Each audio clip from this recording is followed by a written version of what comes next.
Hello friends, તો આજે બનાવીશું આપણે ટેસ્ટી અને ઝટપટ બને એવો રગડો. એને આપણે રગડા ચાટ પણ કહીએ. રગડા પેટીસની માટે પણ જે રગડો બનાવીએ છીએ એ પણ આ જ છે, અને જે આપણે રગડો કહીએ એ. તો ચાલો હવે આપણે બનાવી લઈએ. તો અહીંયા જે વ્હાઇટ કલરના વટાણા આવે છે એ મેં લીધા છે, અને એને 6 થી 7 કલાક માટે મેં એને પલાળીને રાખ્યા હતા. તો સૌ પ્રથમ કુકરની અંદર આપણે જે વ્હાઇટ વટાણા છે એ લઈ લઈશું. પછી એની અંદર મેં 2 મોટી સાઇઝના બટેકા સમારી લીધા છે, અને આ બટેકા અને વટાણા ડૂબે એટલું પાણી આપણે એડ કરી લઈશું. ત્યારબાદ તેની અંદર આપણે મીઠું અને હળદર એડ કરી લઈએ, અને એને આપણે હવે બંધ કરીને ગેસ ઉપર મૂકી દઈએ.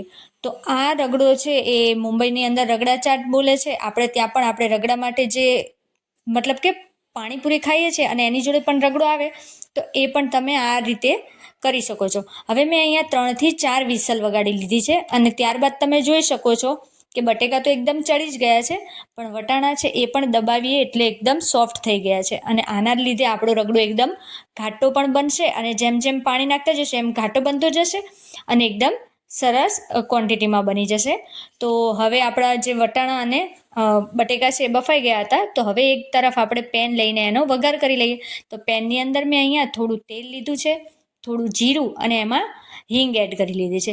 ત્યારબાદ મેં અહીંયા એક મોટી સાઇઝની ડુંગળી સમારી, અને મરચું પણ એક તીખું મરચું છે. જો મોળું મરચું હોય તો તમે 2 નંગ લઈ લ્યો, અને તમે આને રગડો તીખો ન કરવો હોય તો તમે એમાં મરચું સ્કીપ પણ કરી શકો છો.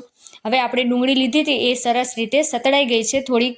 તો ત્યારબાદ મેં અહીંયા 1 નંગ ટમેટું એડ કરી લીધું છે સમારીને.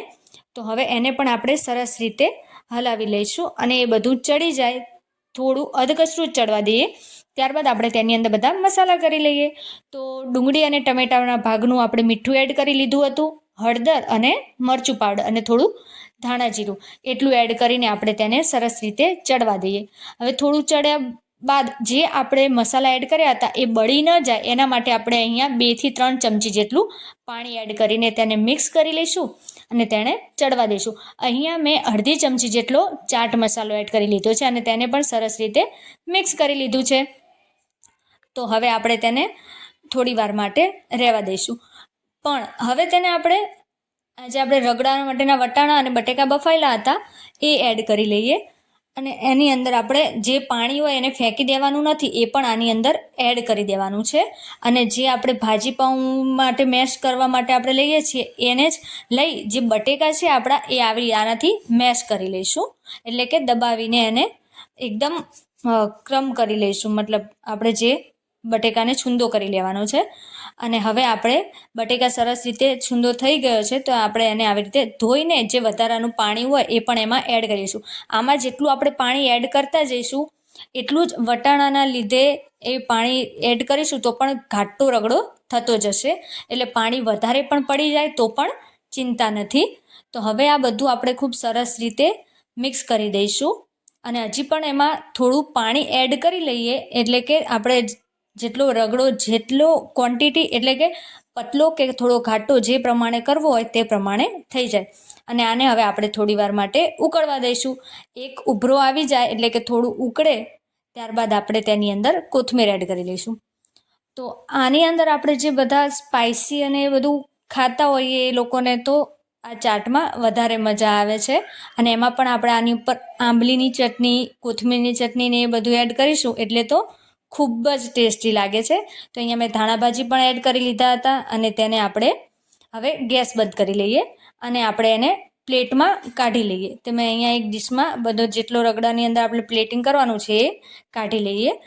તો હવે આપણે એને પ્લેટિંગ કરીએ એટલે કે સર્વ કરીએ. એની અંદર આપણે અહીંયા મેં ડુંગળી સમારેલી, ઝીણી સમારેલી એડ કરી છે એની ઉપર, મતલબ ભભરાવી દીધી છે. આ કાચું પણ સલાડ પણ એની અંદર નાખીએ તો વધારે ટેસ્ટી લાગે છે, કારણ કે આ એક ચાટની રીતે આપણે ખાઈશું.